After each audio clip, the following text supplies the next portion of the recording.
Hamas recruits and the New Jersey drones explained. It's 5 in 10 from Skywatch TV. 5 things you need to know in about 10 minutes for Wednesday, January 29th, 2025. I'm Derek Gilbert. Item number 5 today, Hamas down but not out. Newly revealed U.S. intelligence indicates that Hamas has been able to embark on a successful recruiting drive. According to Reuters, Hamas has recruited between 10 and 15,000 new members since the start of its war with Israel about 15 months ago.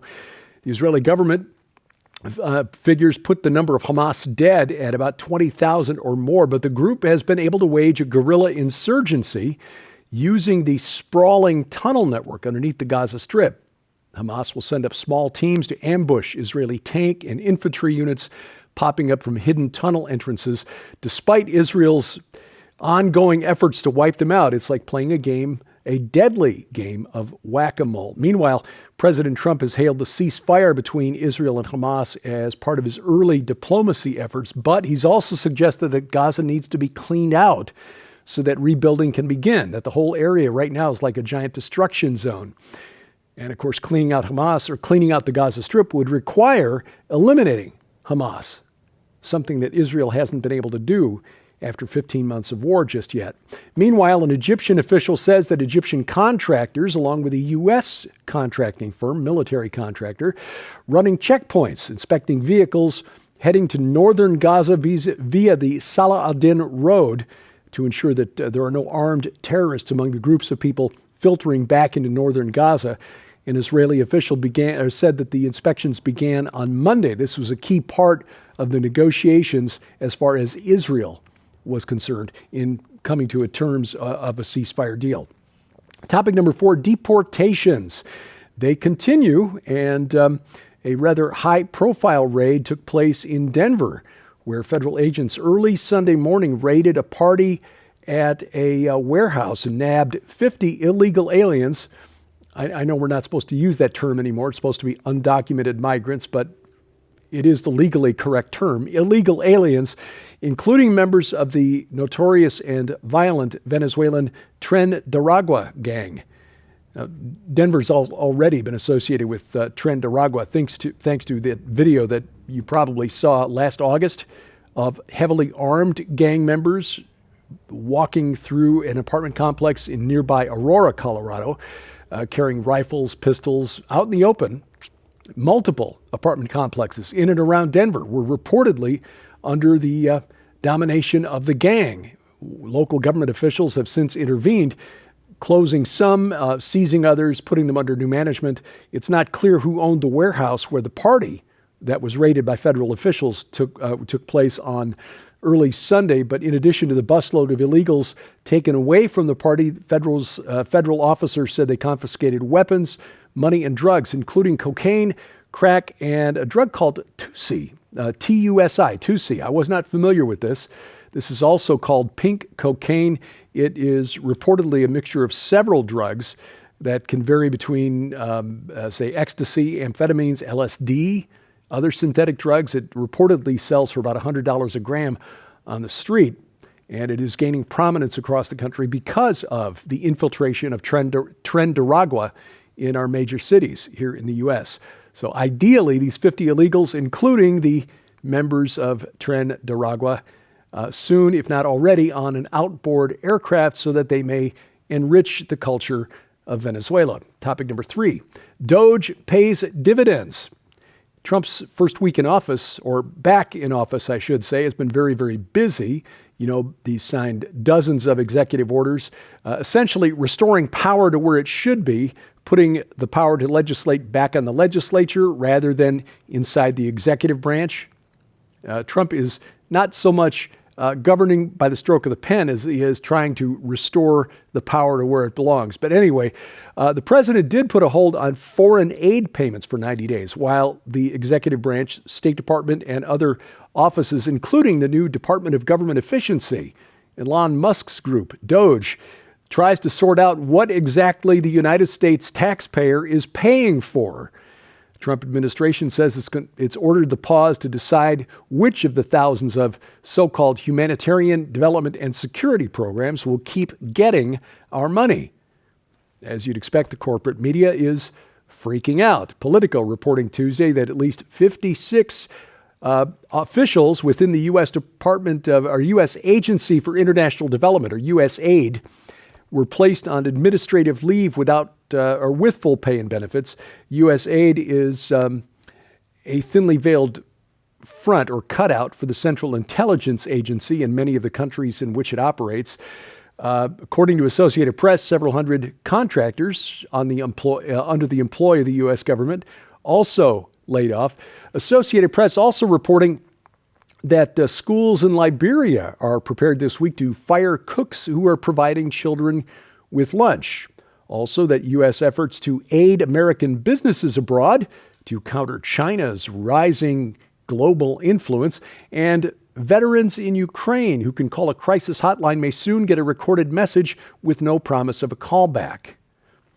Now look, I understand that veterans who've been under fire deal with stresses that I cannot even imagine. But why is the American taxpayer on the hook for that? Why are American taxpayers funding American businesses trying to do business overseas just to keep the Chinese from getting in there? And of course, playing on the heartstrings, won't somebody please think of the children? Well, those are the programs that Associated Press, other corporate media outlets want to focus on to, push the emotional buttons.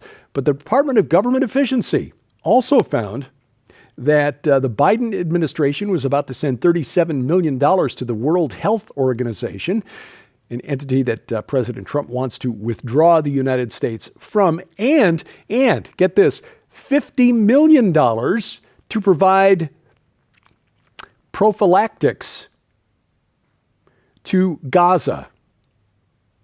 Again, why are we on the hook for that?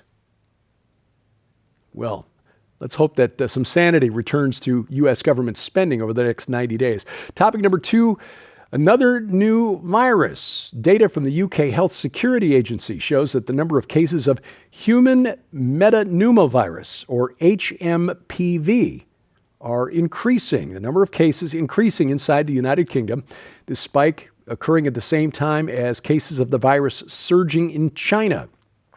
Symptoms of HMPV, similar to that of a cold or flu, runny nose, cough, shortness of breath, sore throat, or in some cases a fever. In other words, a winter cold, more or less. HMPV spreads the same way as other colds through respiratory particles. Being in close proximity to someone who's sneezing or coughing, particles also spread through contact with surfaces. This virus first identified in 2001 in the Netherlands before it spread to the UK, and it is now global.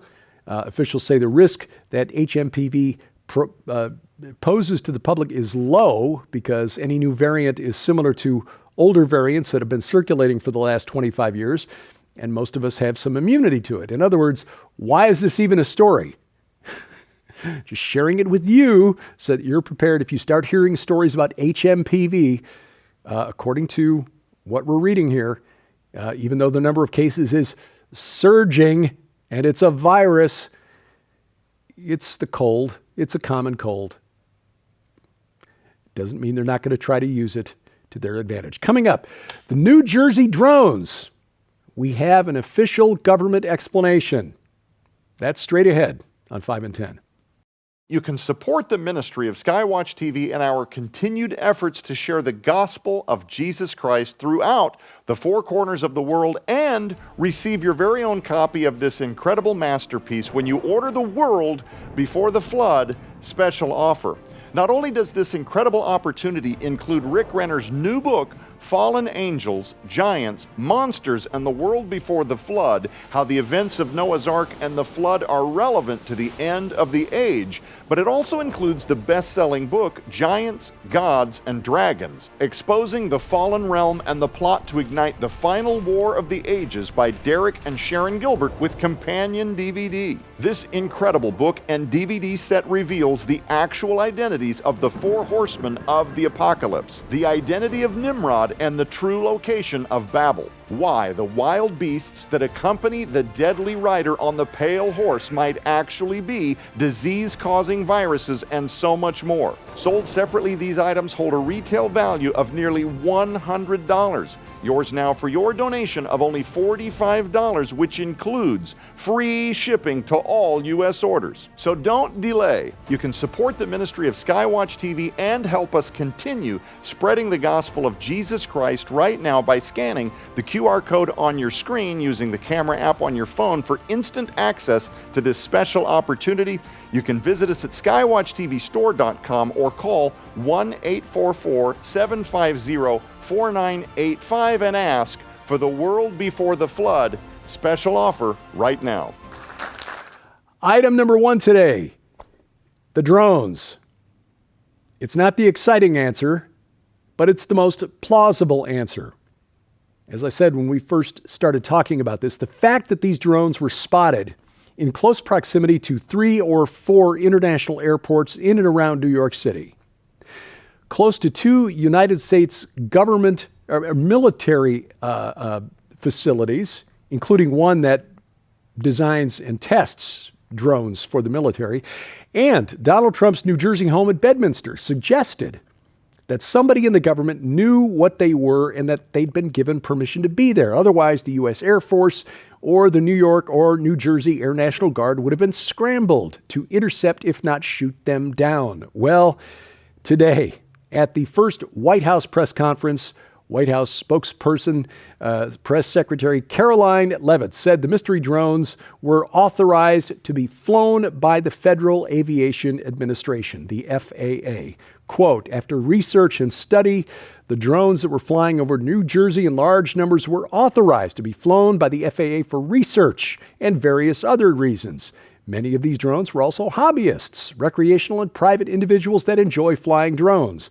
In time, it got worse due to curiosity. This was not the enemy, end quote. Again, not the exciting answer, but the one that's most plausible. This week on Skywatch TV, we are talking about The World Before the Flood. That's a new book from Rick Renner. And this week we discuss the location of Noah's Ark, the Deportations site, well known for years in southeastern Turkey, but new research suggesting that yes, it is, in all probability, the final resting place of Noah's Ark. And having talked to Rick, we know that there's other evidence in the vicinity there of what they call Doge stones, which kept the ark stable in heavy seas, and even perhaps the altar on which Noah made his sacrifice after the ark came to rest. Don't miss these programs. These will, well, jaw-dropping is a good descriptor. You can find it right now at our website, the first of the series at skywatchtv.com. All of our video content is always there. If you watch over the air, our broadcast schedule is posted skywatchtv.com/channels. You can watch it on Roku, Apple TV, Amazon Fire TV. Make sure you've got the Skywatch TV channel installed, and that brings all of our content right to your smartphone, or right to your big screen, I should say. You can also watch it over the internet, youtube.com/@Skywatch Television, rumble.com/Skywatch TV, or your smartphone or tablet if you download the free Skywatch TV mobile app. That's available for iOS, Android, and Amazon Kindle Fire phones and tablets, and we've got links to their app stores at our website, skywatchtv.com/app. Follow 5 in 10 online, YouTube at 5 in 10, X formerly Twitter at 5_in_10, and thank you for watching as we keep watch. I'm Derek Gilbert. This is 5 in 10 from Skywatch TV.